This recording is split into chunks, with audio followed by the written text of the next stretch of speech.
Diversity is our strength is the mantra of liberal elephants everywhere. It is a lie, rooted in the evolutionary necessary delusion that all people are the same and good. How do liberal elephants respond when they are mugged by reality and this delusion is exposed? This is what we will witness in this clip as liberal elephant Jillian Michaels wrestles with the limits of her focused morality with conservative elephant Gad Saad. Cenk Uygur? That's it. That's it. Thank you. Yeah. And he's fighting with a conservative, this guy, Charlie Kirk. And he's like, but you don't have any empathy. And it had to do, I believe it had to do with illegal immigration. I can't remember the exact issue, but I'm pretty sure that's what it was about. And he's saying to Charlie Kirk, you have no empathy. Like, we just want you to be empathetic. And I thought to myself, this is providing you with a moral superiority. You are the good guy because you are empathetic. The reality that Jillian is grappling with here is the tendency of liberal elephants to view issues in a binary, often in terms of right and wrong. She is having problems with this as she is witnessing the issues that illegal immigration are causing and has the wit to realize that the empathy argument that Cenk Uygur is using as a means to smear Charlie Kirk is illegitimate and not made in good faith. Due to evolution, liberal elephants find it almost impossible to comprehend how others might look at an issue and come to a different conclusion.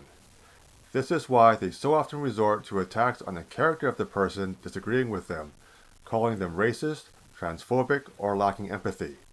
Thomas Sowell explains this liberal elephant tendency here.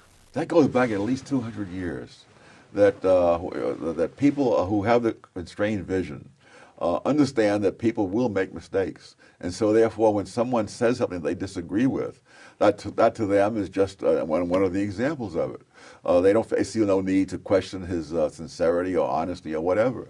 But for those with the unconstrained vision, what they believe seems so obviously true that if you're standing in the way of it, either you must be incredibly stupid, utterly uninformed, or simply dishonest. You know, you have talked about how vulnerable our culture is, how vulnerable the West is, and our way of life. I see all of this, and maybe I'm not looking as broadly because I do remember The Parasitic Mind and I need to go back and read it, but everything I'm seeing is coming that I find deeply offensive and scary is coming down to this dysregulated suicidal empathy, whether it's because I'm for immigration reform. I think the country is made of immigrants. Like, I would want the best people, get in line, let's vet you, start working, pay into the system. What can you contribute? Like, that all makes sense to me. Chris Christie talked about this, and it made sense to me. Not nobody gets in, and not everybody gets in. Like, where's the common sense? But yet it's everybody gets in. Here, Jillian Michaels' liberal elephant is grappling with the reality that all people are not equally good and just how delicate the social fabric of society really is.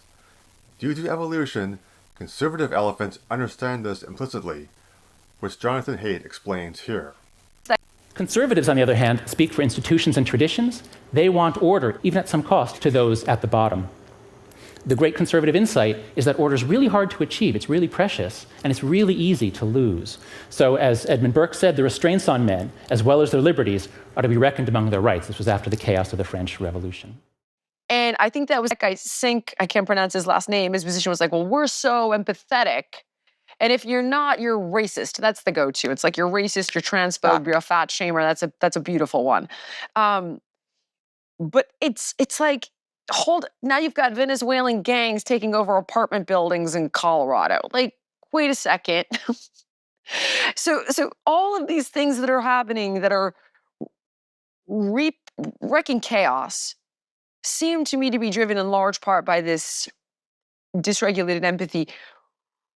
How does this stop? Does it stop when, because part of me, like, I hate to say this, but I almost hope the left loses, not because I left the left, because I genuinely feel they left me.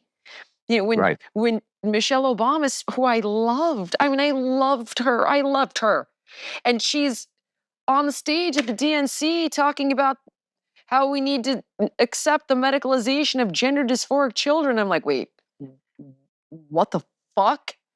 You guys were Right. against gay marriage back in 2008. How did you get here? Somebody needed to stop your train, homie. Like, you've dysregulated. So what, how do we get back from this? How does this? Well, there are several. Yes, it's a big question. Let's take one at a time. So let's Okay, say, for sorry. Yep, example, freaking out yeah, on let's you. take let's take immigration. So let me link it to a specific reality in Quebec, which your viewers and listeners may not be familiar with.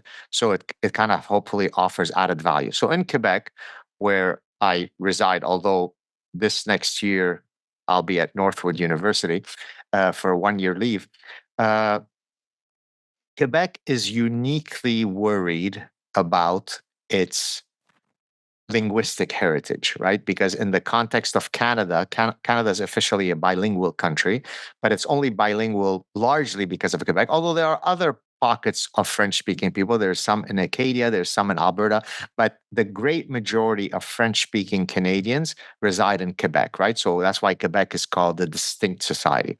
So because Quebecers, not the immigrant Quebecers, but the Quebecers, the French Canadians, because they are uniquely focused on preserving their language. Therefore, everything is viewed through the prism of we're going to die out because our language is going to die.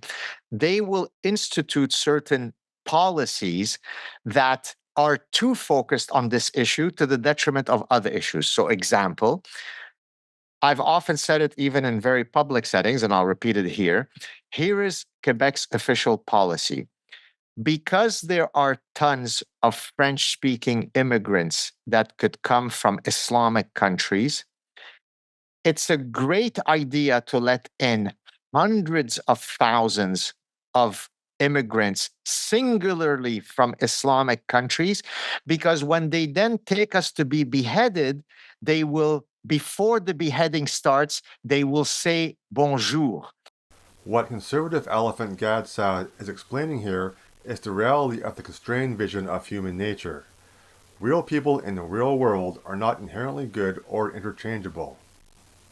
There are many variables that a sane immigration policy should consider before allowing other elephants into your herd.